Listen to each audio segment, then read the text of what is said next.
ধরুন আপনার হাতঘড়ির ব্যাটারি শেষ।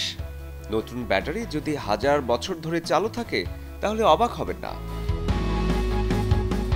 কার্বন 14 ডায়মন্ড, এই ব্যাটারি কয়েক হাজার বছর শক্তি উৎপাদন করতে পারবে বলে দাবি করছেন বিজ্ঞানীরা।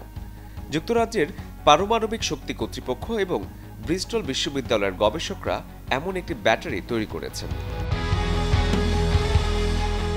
গবেষকদের দাবি, নতুন এই ব্যাটারি এতটাই নিরাপদ হবে যে পেসমেকার এবং কানে শোনার যন্ত্রে স্থাপন করা যেতে পারে, যাতে করে জীবন ফুরিয়ে গেলেও ব্যাটারি ফুরবে না।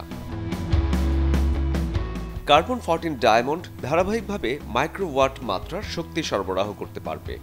এই প্রযুক্তিতে কৃত্রিম হীরা ব্যবহার করে অল্প পরিমাণ কার্বন 14কে আবদ্ধ করে রাখা হয়। কয়েক দশক বা কয়েক শতক ধরে চার্জ উৎপন্ন করে যেতে পারে এই ব্যাটারি। তাই বিজ্ঞানীদের ভাবনায় এখন মহাকাশ প্রযুক্তিতে কার্বন 14 ডায়মন্ডকে কিভাবে যুক্ত করা যায়। বিরূপ পরিবেশেও কার্যকর থাকবে এই ব্যাটারি।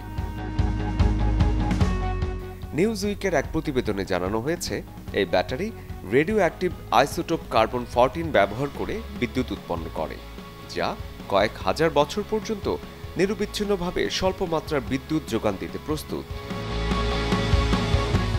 হীরা দিয়ে তৈরি বলে অনেকে হীরার ব্যাটারিও নাম দিয়েছেন। শরীফুল হক, চ্যানেল 24।